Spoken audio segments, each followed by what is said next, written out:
guys, welcome back to my channel. Today I wanted to talk to you about being a bit of a late bloomer because I don't know about you, but I would definitely classify myself as being a late bloomer in pretty much not so much like the puberty sense of the word. I'm not going to be talking about it like that because people do associate being a late bloomer with having a late onset of puberty, but I'm not talking about that at all. I'm more so talking about being a late bloomer in terms of experiences, specifically romantic. Experience refers to conscious events in general, more specifically to perceptions, or to the practical knowledge and familiarity that is produced by these conscious processes. Do you want me to keep reading? No.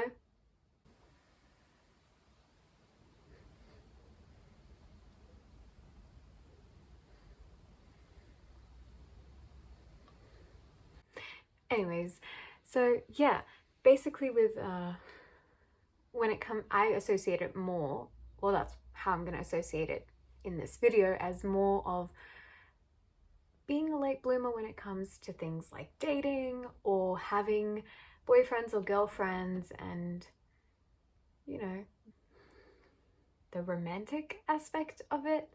Because let's be real, I would definitely classify myself as a bit of a late bloomer. And I think, I don't know if I can generalize like this, but if I had to be honest, I feel like a lot of people who identify as a part of the LGBT community, you usually have some type of coming out process, right? Like it involves you, first of all, coming out to yourself. You need to accept your identity, and then you tell other people about it, whoever those other people are. Eventually a time comes when you tell them about how you identify, or what like your sexuality is, or however you come out, right? And then after you've come out, you have to start, like, you have to change your whole like dating pool, the whole like romantic aspect of things. Everything changes. And if you come out a bit later in life, as most people do, you can't help but feel a little bit inexperienced when it comes to things that, for people who don't have to come out, they've already been there, done that kind of thing. So I came up with this idea because I at times feel a little bit, I wouldn't say like an outcast, but I do definitely feel weird at times when people are talking about their, you know, oh, like, you know, I'm dating this guy and blah, blah, blah. Or when some friends come to me for advice, like, what do you think I should do?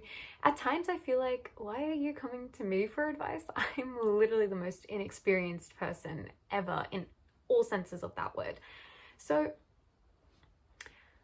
I mean, I did have a girlfriend, and we use past tense because she is currently my ex-girlfriend. We are not together anymore. I ended that relationship, and it was a long distance relationship, and that was actually the main reason why I broke it off, because the distance was proving to be a bit too difficult for me personally.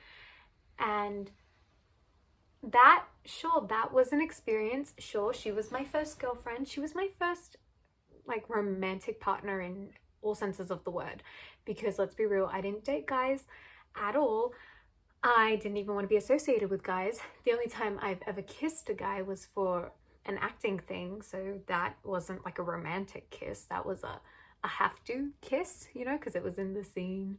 Luckily he was very sweet about it, so it was fine. But I've never had romantic experiences. And here's the thing, because my first girlfriend was a long distance girlfriend, I had never met her in the whole span of our relationship. We met on Tinder and we both swiped on each other thinking, surely the other person's not going to swipe on me because I'm so far away. But when you both think that and you swipe anyway, you end up matching. Then we got to talking, and obviously one thing led to another. She asked me out and we were dating. And, you know, it was a bit hard to meet up. It was like peak COVID, and I don't know, I was just getting a little bit annoyed with the distance, especially since my two main love languages are physical touch and quality time. I felt like none of those were being met, because obviously you can't have physical touch with someone who's over 8,000 kilometers away from you And quality time, I mean, she was always a bit busy. She was like in the Marines, so she was always busy, had a jam-packed day, and we would text whenever possible, but you know, the phone calls and FaceTiming was a little bit irregular for my liking, so I decided to end things purely based off the distance aspect. And I also couldn't deal with the fact that I had never had a dating experience, in the sense that I still haven't been on a date with anyone. Anyone.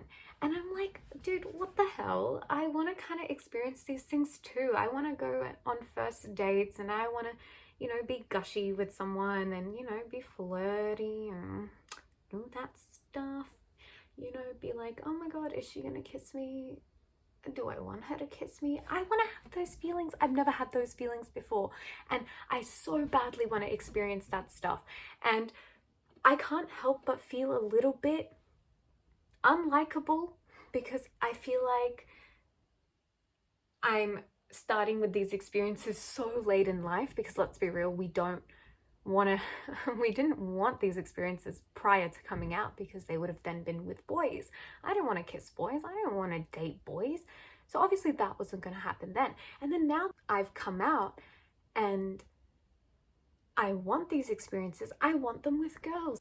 And I feel like it's so hard to find people who are gay that are near you. I don't know. But then the issue comes in, because there has been one instance. I say one because a lot of times starting conversations is a bit of a bore. Okay, that leads me to another thing. Online dating is fucking annoying, and I mean that in the most literal sense, because here's the thing. I don't know about how it works for straight people. I've not been online dating on the straight side. I don't know what it's like. I can only say what online dating is like from a gay perspective, specifically like a lesbian perspective, because that's what I've been doing, right? Now here's the thing. I've got all the apps. I've got Tinder, Hinge, and Bumble. The three main apps, I've got them.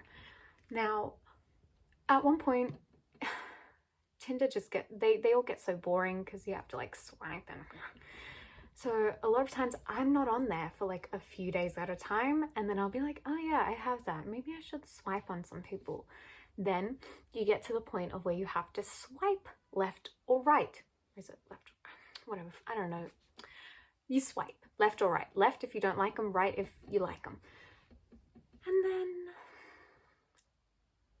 a lot of times you don't match with people. I don't know about you, but I'm so picky on the Tinder and Bumble, Tinder, Bumble, Hinge. I'm picky, because here's the thing.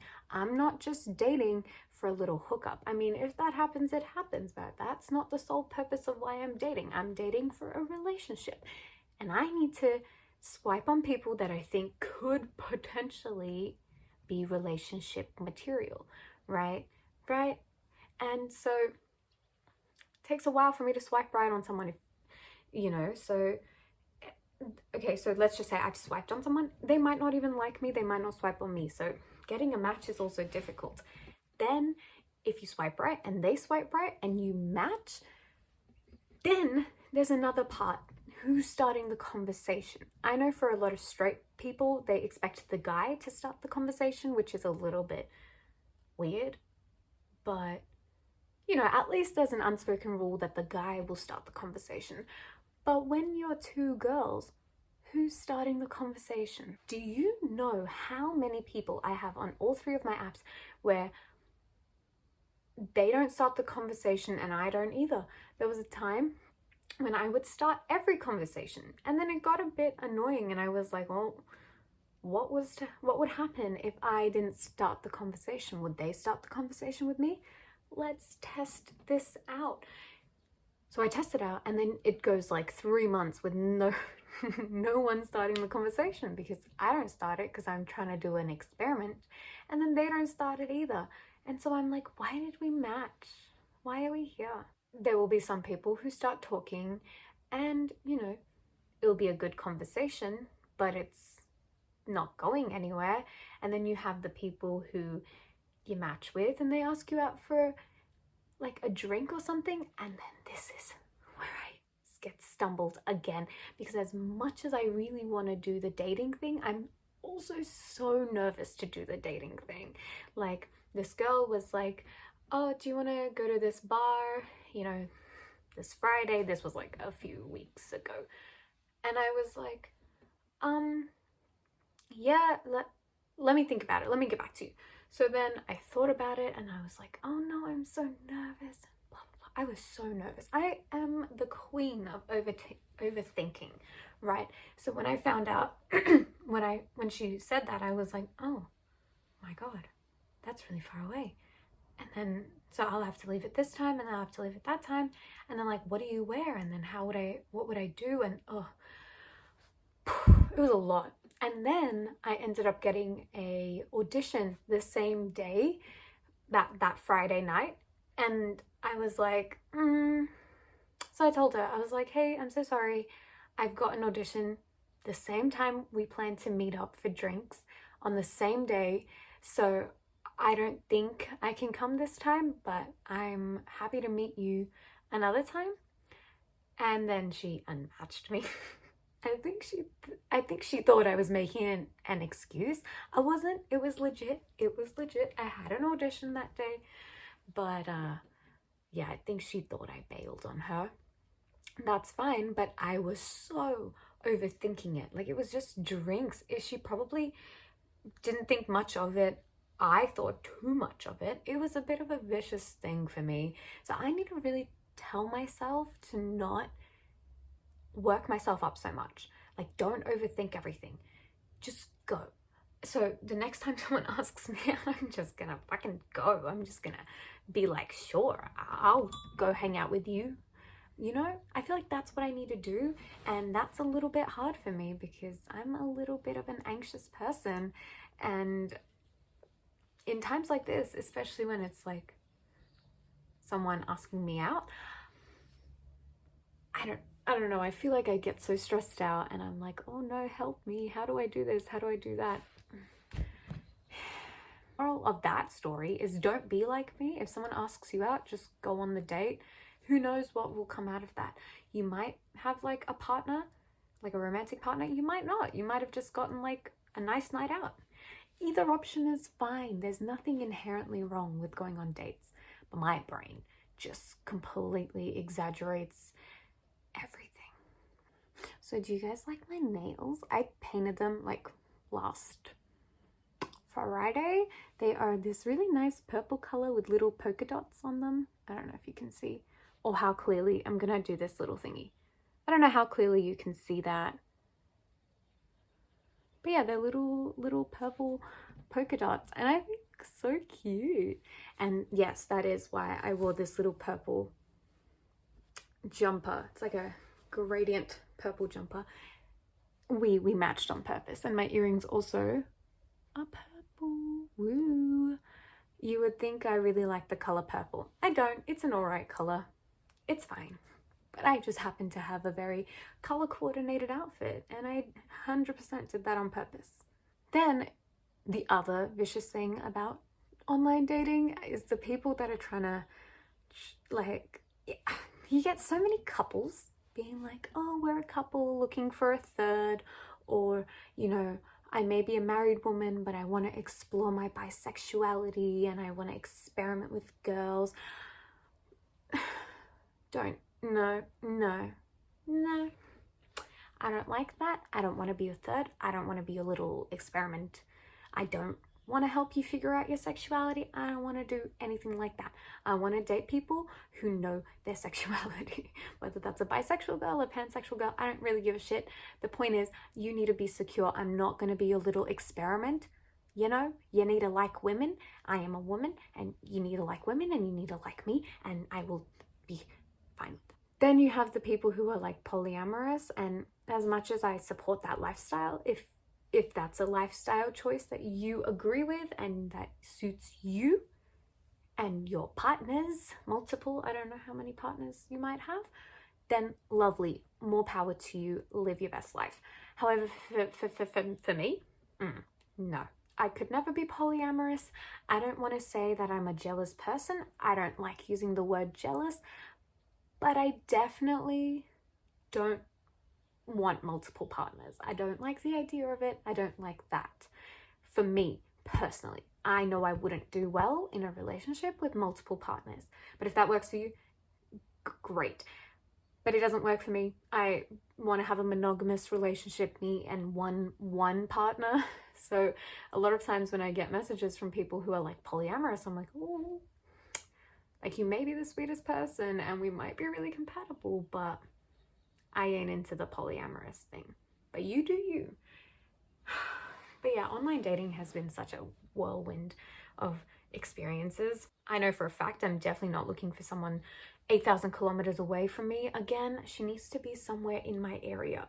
A train ride, a car ride. She needs to be a manageable distance away. Not a plane ride, not a whole ocean, the other side of the ocean. You know, like you need to be close enough that we can like meet up regularly, go for dates, do that stuff. But again, back to the topic of being a late bloomer, right? I think of it like I still haven't had my first romantic kiss. Sure, I've had a first kiss. Yes, I've kissed a girl and I've kissed a boy, but they were not romantically linked at all. Definitely not the boy, but the girl was also not romantic in any way. So I would say I still haven't had my first romantic kiss. I freaking haven't even held hands romantically. Like, what the fuck? That's so sad. You know, like I haven't done that. I have not experienced like the closeness of a person who's romantically interested in you, and I know I want that, but I haven't got it yet.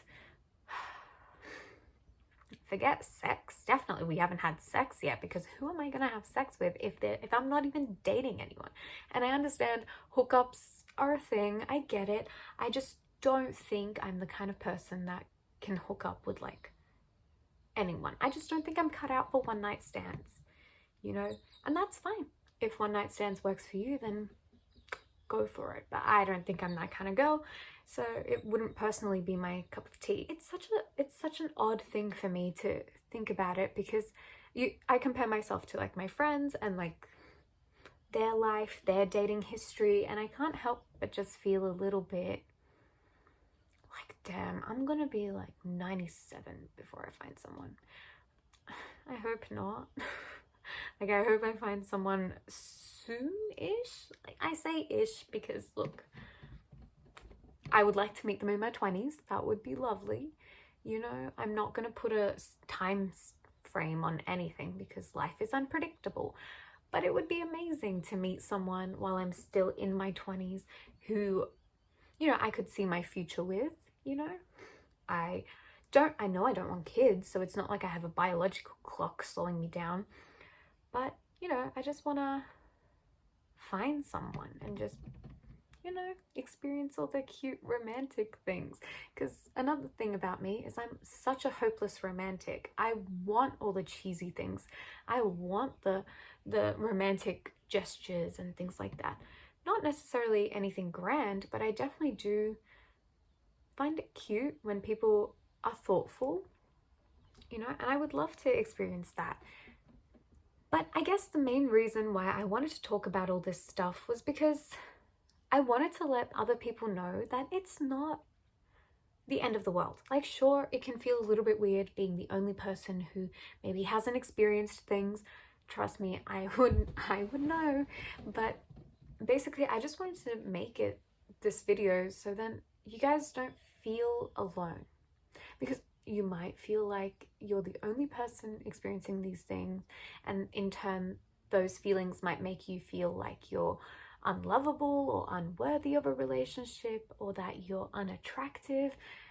And I only know this because I've had those thoughts and feelings myself. I've sat and thought that maybe, you know, maybe the reason why I'm such a late bloomer is because I might just not be attractive. Maybe people just don't like spending time with me, or maybe I'm just a bit of a, I guess, just not worth having a relationship. But anytime I think that, I need to snap myself out of it again, because I need to realize that that's not true at all. Everyone is worthy? Everyone is worthy of a relationship, and there's always someone out there for you who will look after you and treat you the way you deserve to be treated, you know? And that's something I tell myself to make myself feel a bit better. I also look at, like, there are so many people who come out later in life. Does that mean that they're just all of a sudden not going to experience anything ever? That they're never going to have a partner, they're never going to get married, and they're never going to experience that? No, they'll just experience it a little bit later. And I don't think there's anything wrong with that. I think everyone's story is different, and the pace at which your story is going versus the pace at which my story is going doesn't make one of our stories better or worse than the other. It just makes it different. And I tell myself it's okay. You know, you'll find someone when you're meant to. I believe a lot in fate, in destiny, and that if like things happen for a reason, I'm a huge believer of that. So I definitely do believe that if I'm destined to meet someone, I will meet someone, you know, and I will meet my perfect person eventually, like when I'm supposed to. Maybe I'm not ready for them yet. Maybe I'm just not in that phase of my life. All I have to say is that I just have to be really open to it, you know, I think. Yeah, there's nothing wrong with being a bit of a late bloomer. It doesn't mean anything. And I guess the only time I felt it was a bit weird being a late bloomer is before I came out. I guess now I think about it more like, okay, but I just recently came to terms with my sexuality. I just got out of a, not just, it was like